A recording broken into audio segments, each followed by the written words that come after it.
Hey, this is Jeff Ratcliffe here. Let's talk about the value in daily fantasy for a minute. The big prizes, yeah, they're attractive, but you have to finish in the top 2% out of thousands of experts to win any real money. So even on your best day, you still feel like you're losing. Now you can play something better. Stat Hero. Stat Hero is a house-based game that combines the best of daily fantasy and survivor pools. Each Stat Hero contest lasts multiple days, but requires only one entry fee, so your money lasts longer. Yes, you can play multiple days with only one entry fee. Stat Hero gives you a smaller contest and more chances to win, and no more competing with sharks or experts ever, because your only competition is Stat Hero itself. Survive the game and download Stat Hero today and see how the face of daily fantasy has changed. Finally, a game designed for the rest of us. Stat Hero now open for NFL and NBA. For more information, please visit stathero.com.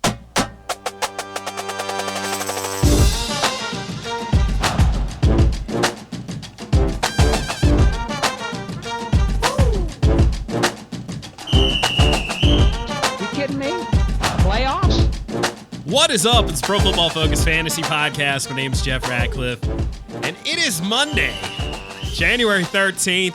Hey, it went pretty chalky, except that one game. Yeah, we will talk about that and tie a bow on the divisional round as we head to conference championship week here. Very interesting. Going to dive right in. We'll kick things off with, as I said, hey, a relatively chalky start. San Francisco getting by the Minnesota Vikings. Here's the snap, handoff, Coleman running straight ahead into the end zone. Touchdown, San Francisco. Second touchdown run of the game for Tevin Coleman. And with 4:54 to go in the third quarter, the 49ers lead the Vikings 23-10. Analysis was right for this one. Player was wrong. I did expect a lot of run out of San Francisco. Just did not see Tevin Coleman being the rock star that he was. But he was in this one, 22 for 105 and 2 touchdowns. And a big theme of the weekend was the importance of goal line carries. If you were getting the ball in that region, hey, you were likely the running backs who were scoring. This is why I harp on it so much. 2 goal line carries scored on both. And Raheem Mostert, well, he wasn't bad. 4.8 yards per carry, 12 for 58 in this contest. Just wasn't what we had hoped he was going to be. Going forward, though, I wouldn't just take this as Tevin Coleman is now taking over in the backfield because it easily could bounce right back to Raheem Mostert. They are going hot hand in that backfield, and that was really it. As I expected, George Kittle had a tough time in this matchup, was held in check, just 3 catches for 16 yards. Kendrick Bourne got in the end zone. Not much Debo here, not much Manny Sanders. On the other side, not much of anything. You had the early touchdown from Stephon Diggs, and then really almost no production until garbage time. I mean, we saw, Adam Thielen was almost non-existent, ultimately got to 50 yards. I had an over on Irv Smith's player props, his receptions, and his receiving yards, which was going to be a hard under, and I was going to lose both those bets were it not for some late yardage from Irv Smith. So a whole lot of nothing. A little post-mortem on Minnesota here. I think heading into next year, obviously we know Dalvin Cook is for real. Yes, he was dinged up a little bit at the end of the season, but in different circumstances, he may have played through that injury. They didn't necessarily need him to at the time. And it worked for them because they won a playoff game. Obviously didn't get to the Super Bowl, but hey, they did better than a lot of people thought they were going to do in the playoffs. Regardless, the big thing with him is the usage. Now, granted, keep in mind this team does not have the same offensive coordinator heading into next year because he will now be the head coach of the Cleveland Browns, Kevin Stefanski. But I don't expect a dramatic departure from what they're doing. I still expect a lot of Dalvin Cook next year, which means he's an elite fantasy option. I don't think there's any debate as to who the number one fantasy running back is, and I don't think that's going to change. It's going to be Christian McCaffrey all offseason into fantasy draft season. But number 2 is going to be interesting, and I think obviously a fair argument can be made for Dalvin Cook, especially given his red zone usage, 21 goal line carries on the season. Wide receiver-wise, Stephon Diggs is still going to be that wide receiver 2 with wide receiver 1 potential. The offense does handcuff him a bit, but I'm going to be very wary of Adam Thielen heading into his age 30 season. He already started to show signs of decline this year, so we have to obviously be a little bit concerned about that. He's going to be one of those guys I think gets drafted a little bit too early. Kirk Cousins is kind of a perfect 2-quarterback league quarterback. Not a guy who we're going to be looking to, though, in 1-quarterback leagues. And we shall see with Irv Smith. Not overly impressed with Kyle Rudolph's fantasy outlook over the short or long term, but I am kind of with Irv Smith. We'll see if he takes another step forward in year 2. All right, let's go to the biggest surprise on this slate. Crazy. Absolutely crazy. Tennessee taking down the mighty Ravens. Mariota's out there. Now Henry takes a direct snap, throws a little lob pass over the middle, and it's caught by Corey Davis in the back of the end zone. Derrick Henry, the running back, plays quarterback here, and he finds Corey Davis for the score on 3rd and goal, and Tennessee goes up 20-6 with 6:54 left in the third quarter. Wow. Just wow, this game. Started with, somewhat of a bang with the Jonnu Smith touchdown reception. You had the Khalif Raymond touchdown. And anybody out there kind of just looking at Ryan Tannehill's passing, like his yardage numbers, that doesn't tell the whole story. Yes, 88 yards, 88 freaking yards. But he had 4 end zone throws in this game. And I think, that's not going to show up in a box score. That was more end zone throws than Patrick Mahomes had. That was more end zone throws than Lamar Jackson had. Basically everybody except Deshaun Watson, who had the same amount. So let's be careful about that. But this game was all Derrick Henry. When he wasn't throwing for scores, he was running all over the defense, 30 for 195. I think we have to look at this, though, critically. Kevin Cole, who writes for us, wrote a really interesting piece on why this model of Derrick Henry is not actually a model for success, like why these are outlier games. It's a really fascinating piece. It's, a little math heavy, but you don't need an advanced degree or anything to understand what he's trying to say. I check that out if you have the opportunity, pff.com for Kevin's piece there. And in this game, that was it. That was it. It was Derrick Henry, tiny little bit of Ryan Tannehill early, and that was it. On the other side, the Ravens were obviously hampered by Mark Ingram not being at full capacity and getting in a hole quickly. Like the snap distribution really shows it. Gus Edwards played 17 snaps. Mark Ingram played 28 snaps. Justice Hill played 46 snaps. That is not what the Baltimore Ravens wanted to do in this game. They got in a hole. They had to play from behind. 59 passing attempts for Lamar Jackson. That is not what the Baltimore Ravens wanted to do in this game. 365 yards. And for credit where credit's due, Lamar did what he had to do. He tried to put the team on his back. 365 through the air, $143 on the ground. He tried to put the team on his back. The Titans were just too much. Kudos to the Titans. Heck of a game from them. We did see heck of a game from Marquise Brown. Heck of a game from him. 7 for 126. If he can stay healthy next year, he's going to take a step forward. Could he be a consistent wide receiver too? I don't think so. Not a knock on him. It's more the product of the offense. We saw that this year. Mark Andrews heading into next year, a little postmortem on this team. He's not elite, and I think I'm shrinking the elite tier. For me, I think it's really only going to be Kelsey and Kittle. I'm moving Ertz. It's not dropping Ertz dramatically. I'm just going to move him out of the elite tier. Not really a product of this year, but more of a product of what I expect to continue to see next year, which is more Dallas Goedert. But he's right there. So you have Andrews, you have Ertz, you have Waller, kind of like right in that range. Derrick Henry. Hunter Henry, right in that tier there after the elite guys. Obviously, we know where Lamar is going to go. He's going to go way too early. It's not a knock on Lamar. We just don't need to be drafting quarterbacks in the second round in 1-quarterback leagues. I think the more interesting debate isn't that. It's Lamar Jackson in 2-quarterback leagues. Now, Lamar Jackson in a 2-quarterback league, is he the first pick off the board? Now, you ask me right now, I say no. I'm still taking McCaffrey. But that argument could be made. I think he's probably 3rd or 4th off the board. But that argument could be made, given his value. Lamar in the second round in a 1-quarterback league is crazy because his value over replacement isn't as vast as some of the running backs and wide receivers in that range, right? There's so many options, and this year showed you late round quarterback has never been more viable. Lamar and his replacement value in a 2-quarterback league, that is a very big difference. Like you're talking, you can get guys any freaking week in a 1-quarterback league, and they could be starters for your fantasy roster. In a 2-quarterback league, you can almost never find those guys because everybody is owned. So there's the more interesting topic. Anyway, they were great in the regular season. I expect them to be, just as good offensively next year. The question, though, is Mark Ingram at age 30. He just turned 30 last month. So age 30 season, I don't know. Super efficient. 15. I'm almost in my Dick Vitale voice. Super efficient, baby. 15 total touchdowns in the regular season. Not a diaper dandy. I mean, it's too regression. It's like the quintessential example of regression. Mark Ingram's going to be overdrafted, 30 years old in a prime regression year. I'm doing some research on expected production, by the way. So expected fantasy points, expected yards, all that fun stuff. That'll be coming out next week at PFF.com, and I'll talk about it on the pod as well. I suspect I will be talking about Mark Ingram. Anyway, let's move on to the next game. And good Lord, 24-0 Houston was up in this thing, and wow, the Kansas City Chiefs can score in a hurry.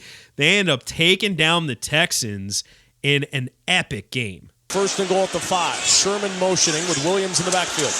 Williams gets the carry. Williams up the middle. Cuts one step to the left. Gets to the goal line. In for the touchdown. Kansas City continues to amaze. That's 40 consecutive points scored by the Kansas City Chiefs, who now lead 40-24. This was an unbelievable game with the turnaround. Just how quickly it happened. So I was actually traveling back from New York from the show and didn't get to my couch until right around the end of the first quarter. It was whenever Houston kicked that field goal to make it 24-0. I turned the TV on. I actually didn't look at my phone in the last 20 minutes, so I didn't really know the score. And I figured I'd just get caught up, right? So I get caught up really quickly, and I'm like, wow, this is not good for Kansas City. This is going to be the same thing, the big upset that we saw with Tennessee. And then, boom, just like that, it was 24-21. Like, unbelievable how fast this team can score. And really, this was 3 players, and pretty much only those 3 players. It was obviously Patrick Mahomes, 5 passing scores, 321, won a bunch of people a bunch of money in DFS. It was Travis Kelce, 10 for $134 and 3 touchdowns, was dinged up. Wanted to do more here, too, and had early drops, too. The 2 targets he didn't catch were drops. Anyway, phenomenal. And then Damian Williams.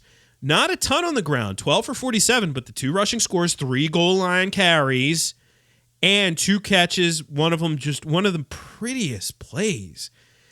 Just from a quarterback standpoint, the touchdown reception, Williams wasn't even remotely looking when the ball was thrown. He turns his head around and the ball is literally right there and scoops it and boom, in the end zone. That is what an NFL quarterback does. That was just so pretty to watch. It was those guys and really not much else. I mean, a little bit of Sammy here, but not enough to be like DFS viable. 2 for 76, 1 for 14 as a runner. Otherwise, that was it. But that's all we really needed here. Now, on the Houston side, hey, Deshaun Watson was great, put up big-time fantasy numbers yet again, and this is what we've come to expect out of him. He's a top 3 quarterback heading into next year for fantasy. I think ultimately it's going to be really hard for me to not have Lamar at 1, but it's also, I've almost talked myself into putting Mahomes at 1 at points, and you may see, like future Jeff, I may come on the pod in May and be like, I have my bold take, I'm putting Mahomes at 1. It's not that bold. It really is not. I'm not bold. What am I going to say? Anyway, I may say that in the future. It's close between those guys, and then Watson is kind of a clear 3, and he has a little bit of distance from everybody else. The problem with Watson, though, a little postmortem on this team, is the consistency factor. I know is frustrating for people, but I've often said that consistency in fantasy is largely a myth. It's so rare to have a guy go out and literally every week you could set your watch to him. Like the Michael Thomas season this year, or even Christian McCaffrey, and he didn't do it every single week. Remember, he struggled against Tampa in both of their outings. So it's just super rare, and I think we need to understand that that's just part of the game. Week in and week out, you're just not going to have consistency because that's football. But you want the guy like Watson, who at the end of the season You look down, he's the number 2 option, and he had some massive weeks along the way. And I know there's people who are going to disagree. You might be one of those people who disagree with what I just said. I'm sticking to my story on that one. And even a season long, where I know consistency is valued a whole lot more than elsewhere, I'm still sticking to my story there. DeAndre Hopkins will be, 28 years old next season, so he's still in the wheelhouse of his career. Finished strong here, 9 for 118 in this one. 2 end zone targets, didn't convert them. He was doing everything he could to will this team. Just wasn't enough against that Kansas City offense, but he's still going to be an elite fantasy option. I think the bigger question here is Will Fuller.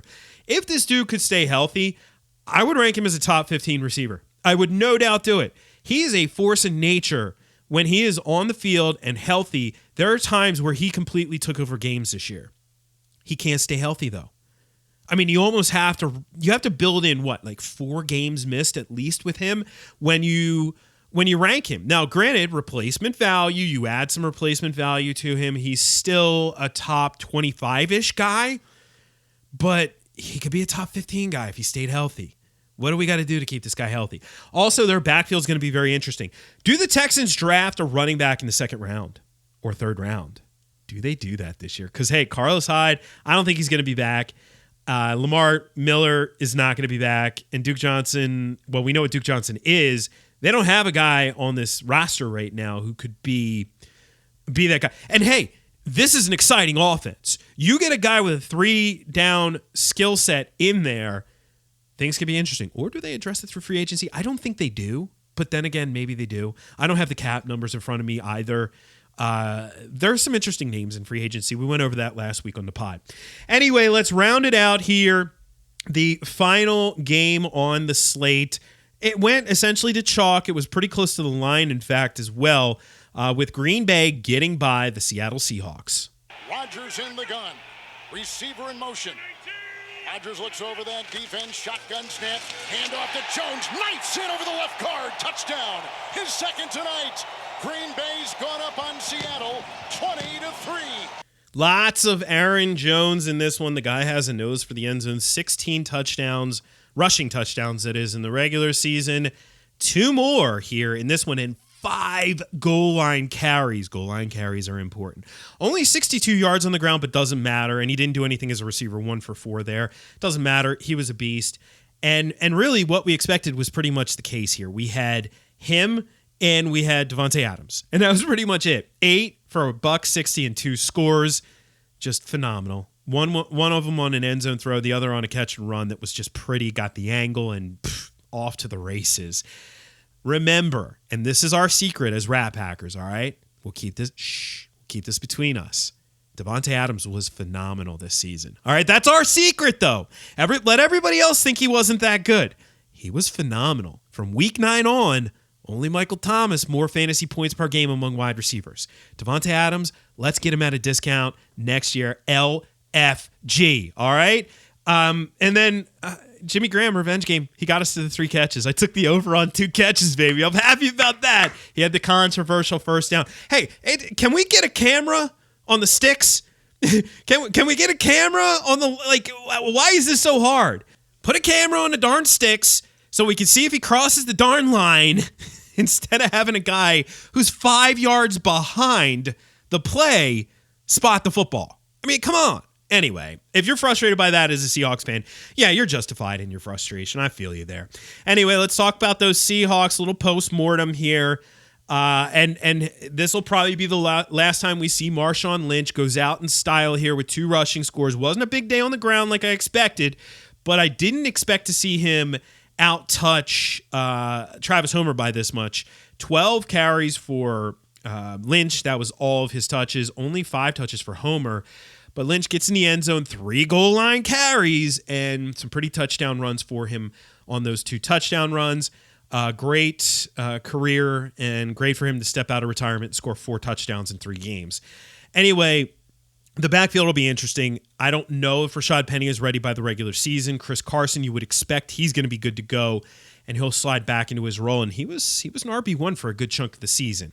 I do think Russell Wilson ends up being undervalued next year yet again. He could be one of those middle round guys. We'll see where it ultimately settles out and see where people are with him. But there is the chance that if Russell Wilson's one of those 8th round type quarterbacks, sounds pretty good to me. We'll see. We'll see with that one. But he's still quarterback one. We know that. Tyler Lockett goes off in this one, 9 for $136 and a score. He was my pick over DK Metcalf. In this one, I liked Metcalf a little bit more in the last one, but it really came down to the matchup. I mean, this was pretty simple. The Packers, as we expected, they had somebody who could match up against him. And he goes out 4 for 59. I had him at 4 for 58, so sorry. Off by a yard. I didn't have Lockett anywhere near that, but I still do prefer Lockett over Metcalf heading forward into 2020.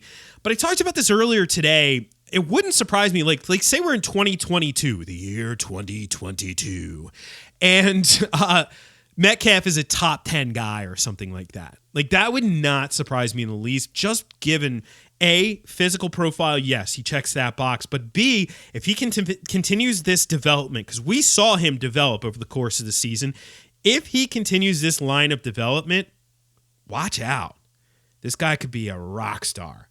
Dynasty, yes. The arrow's pointing up. This is not the time to trade for him because you're buying way too high. If you have him, hold him. That's kind of what it is.